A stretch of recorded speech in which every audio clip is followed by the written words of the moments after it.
Solo and welcome back to the Unforced Error.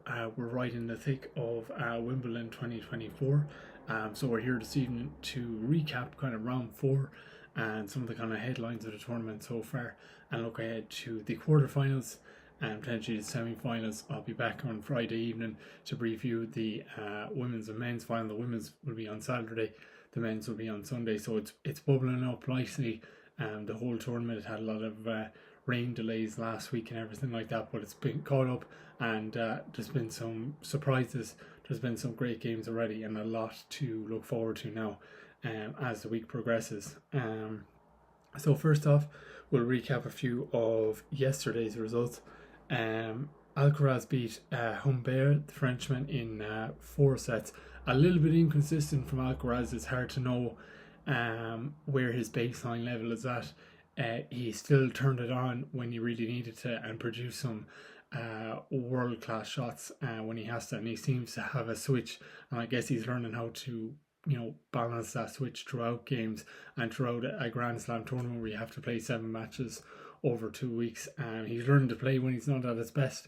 He had a very, very tough 5-set match against Francis Tiafoe in the third round, and he did well to come through that. Now his highest level can beat anyone, but his more consistent kind of getting through rounds, he is creating a bit of extra work for himself. But Humbert went at him, and it was one of those situations where the other opponent really did believe he had a chance, and he stuck in there right till the end, and a great view and very dramatic right near the end. Tommy Paul beat Agut, which is great for him. He's had another great Wimbledon. The Americans are doing well. They have 2 Americans now in the quarterfinal. And again, Tommy Paul, a great grass court game. And this time of year, same as last year, really seems to show up. So it'll be interesting and a great chance for him now to progress. Medvedev beat Dimitrov. Dimitrov unfortunately had to pull out early in the game because of an injury. So really disappointing to see that. Medvedev now takes on Yannick Sinner, which will be a fascinating game tactically. And Medvedev has made light work coming in so far. Even Sinner's had a few tough matches. So it's going to be interesting tactically. Medvedev's always interesting tactically to set up as well against him, and it'll be interesting to see if he tries something different to what he's had the past few times. Of course, there'll be bad memories of the Australian Open final this year as well. Interestingly, Medvedev talking about his coach in an interview and talks about his willingness to adapt, the coach's willingness, and how that's why it suits him as a player. So just be interesting. I just thought that was interesting. It's not something you hear about coaches. Even Medvedev said a lot of people are set in their ways, but his one has been very adaptive. So it'll be really great to see that. Sinner then bet Shelton fairly comprehensively in the end. And Ben Shelton's had a great tournament, using his big serve. Has been in some classic matches. Has had a tough time with the rain delays that to play on a lot of opposite days where you usually wouldn't. But Sinner's movement is absolutely sublime. His serve is strong, and there was went to a tiebreak in the third set, and he really shut the door on him. He really, Shelton really struggled to lay a glove on Sinner, and every time you hear Sinner talk, it's more collected, more classy. He's been more and more comfortable in the space that he is. He's world number one now. That comes with a different type of pressure, but be interesting to see how he progresses, playing absolutely some amazing tennis, including a shot through his legs. So that was great. On the women's side then, Sun, the New Zealand qualifier, beat Raducanu. Raducanu's had a great tournament to get here so far. I think if you would have offered her a 4th round attempt at the start of the tournament, she would have taken it off you. Sun played very well, forced Emma to make some errors, but hit a good few winners as well, and she came through qualifying as well, and sometimes weirdly that can help players. Raducanu will know all about that from her US Open win, where she was the first qualifier, first person to win the US Open who came through qualifying as well.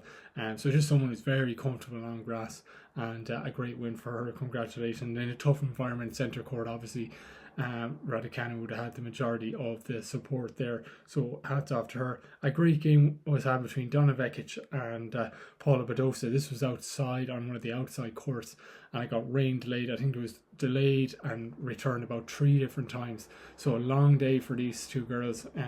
A great match, a great battle. Two players who, you'd be really willing for. Two players that have been riddled with injury the last couple of years, and both have an extremely high level at their peak.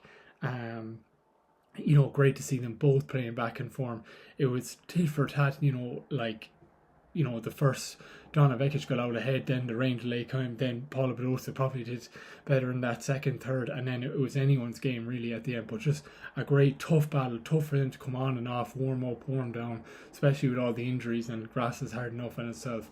And a great interview by Donna Vekic at the end. You could see how much it meant to her. Now, this side of the open draw has opened up a little bit for them, which is great. So you're going to see some kind of new faces throughout the end of the tournament. But you could tell Donna had had a long day, as she said herself. But to come through that has to give her the world of confidence. And it was just a great battle, throughout the day. Paulini then was in a great game against Madison Keys. Unfortunately, Madison Keys tore her hamstring right near the end as she was about to serve for the match. This was a great 3-set match. Paulini started really fast, really lovely tennis, lovely looping forehands, hitting the ball so sweetly right in the sweet spot. And the sound it made, because it was played indoors when she was hitting the ball, was absolutely amazing. Then Madison Keys comes back in the second set. Madison Keys does not get bullied for a whole game. I don't think I've ever seen Madison Keys, throughout her career, ever get dominated for a whole game, maybe except Iga Swiatek on clay, but that's a different story. But on anyone else, and because Paulina was really, is a momentum player, uses the crowd, bundle of energy all over you, and Madison Keys found a way, and then she found a way to break her in the third set. And sport can be cruel sometimes. And Madison Keys tore her hamstring right near the end, which was absolutely heartbreaking. Very classy by Pauline, the way she handled it all. It's tough for the player, obviously. It's obviously tough for the opponent, because you're not exactly sure how to act. But a great game, a great battle, and we wish Madison Keys a speedy recovery there. Then match of the day, Emma Navarro beats Coco Gauff in 2 sets. Emma Navarro is someone we talked about earlier in the year on the hardcore season. Australian Open, she did very well, just found her form and won lots of matches earlier in the year. Came from the collegiate system in America and has a great all-round game. This is a battle of the forehands, and Navarro even said it in her press conference afterwards. She was going after Coco's forehand, and Coco was doing the similar after hers. And as the rallies went on, she won every single long one. Her strategy was brilliant. She had a real mix of kind of looping forehands down the line, and then trying to position the backhand with an element of surprise as well, and a great touch around the net as well. Great game, really. Coco's was just trying to figure it out. You could see her getting frustrated at the team, looking for answers, but that's what you do when you're put under pressure. A great win for Emma Navarro. Coco Gauff probably became the favourite when Iga was knocked out as well. And a great win for Emma Navarro. Very calm, cool, collected, and be interesting to see how far she can go. The draws opened up for her as well. Today then, Rybakina beat Kalinskaya. Unfortunately, another injury, retirement there. So it's been a lot of that in this tournament, unfortunately. Ostapenko beat Putintseva and sets up a quarterfinal with Krejcikova, who beat Collins. So that will no doubt be a fiery affair. 2 explosive players, great grass game for both of them, even though they both 2 French Open finalists as well. But so something about their games, their kind of movement and all-round kind of technique makes them a danger on grass as well. So Delina beat Wang, and it's great for her to be in the quarterfinal as well. A great win there. De Minaur won. Musetti beat Pericat, excuse me to all the French listeners, in a very stylish game. 2 players who have a lovely one-handed backhand if you're a fan of the old the traditionalists in tennis. And Musetti, first ever Grand Slam quarterfinal. Now he's only in his early 20s, but a very stylish player. Two big servers. Serve is so important on grass, and that was illustrated today. And he sets up a quarterfinal with Taylor Fritz, who beats Zverev in 5 sets, went 2 sets down and found a way back. Zverev a little bit hampered with the knee, perhaps, we're not sure how many. He seemed to be moving fine, however, throughout most of the game. A great game by Taylor Fritz. Interesting, when he was 2 sets down, he said, he felt he was playing well, and he absolutely was. It's often a lot is talked about the important points in tennis, and he lost those in the first 2 games, but on the overall tally, he was very, very close to Zverev, and that was evident. But the confidence to know how good you're playing and be able to assess that in the round is very, very impressive. Hard to do it in a high pressure situation. And yeah, centre court, big win for Taylor Fritz. I don't think he's beaten anyone of that high of a seed in a Grand Slam. I'm pretty sure that's his first kind of highest ranking Grand Slam win, but I will have to, my fact checkers will check that afterwards. But a great win for him on a centre court, and that's going to be a very interesting game, I think, against Musetti. I don't think many people would have picked that quarter final, but if you were to, I think stylistically that game is going to be impressive. What Fritz did very well, 2 great servers, Zverev and Fritz. Fritz had a very, he combined the backhand with a lot of angle. His soft touches and his kind of drop shots were, well positioned and very well played. It's very hard for a big man to, have that lighter touch. He was nearly jumping backwards sometimes when he was hitting kind of a slice drop shot, because that's, the delicacy of his touch there. So that was amazing. There's been some great games. I think there's really interesting stories. The draws have opened up in certain pockets on the men's and the women's side. So a great week ahead. We're enjoying it so far, I hope. There's two Americans. We were watching out for that in the quarterfinal. Not surprises. A lot of Italians. The Italian Tennis Federation has done a great job these past few years. Include outside of Sinner, you've got Paolini, you've got Musetti. The Italians are really coming to play here. So it's great to see that as well.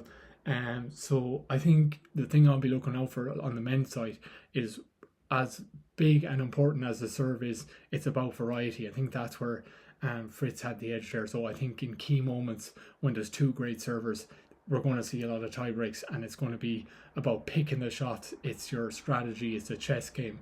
And that's why I said we always like watching Medvedev, because it's a tactical, it's a thinking man's game as well at its heart.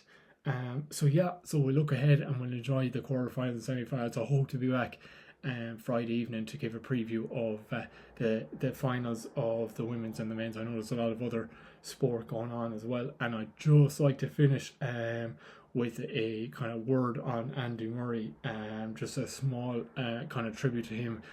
So he would have bowed out in the singles, unfortunately, because he had surgery about 2 weeks ago, and he ended with his brother Jamie on playing doubles there last Thursday, and a tribute was paid to him. I don't know if you get a chance to see it. A video was done from, and it included Federer, Nadal, Djokovic and Serena, and it's just a reminder of the golden age of tennis that he was part of, and how well he did to get a couple of Grand Slams in that. I would just like to say, from my experience for Murray, he's always had plenty of support here across the water, so you were always happy for him as well. But what's really going to stick with me is after his hip surgery, after he had that metal hip done, the way he's fought these last few years. I know he hasn't won the same Grand Slam titles that he won earlier in his career, but to me, the battles he's been through these past few years have been just as inspiring as any Grand Slam win. You can see that man loves the game more than most things in his life, and it's a pure love for the game that's got him this far, has brought him through all the tough moments, and just a man who's always been himself. And I think people have warmed up to that. He never tried to be liked, and I think people really realise how cool that is now. And often you see him kind of cursing at himself on the court, and he's said that that's his happy place, and I kind of love that about him, that he's open and honest, and he does things as he sees fit and not how other people would want him. And he'd probably play the Olympics. He might play a couple more games. He's not finished yet, but this is his swan song in Wimbledon. And there's a great documentary on Amazon about him as well, in terms of his decision to go for that surgery. And a man who loves the game of tennis and has loved it for a long time, and just want to wish him a happy retirement in whatever way that looks like, and say thanks to him for all the great moments as well. Okay, we'll leave you there. So, and we'll be back hopefully on Friday night for a preview. Thanks very much. All right, bye.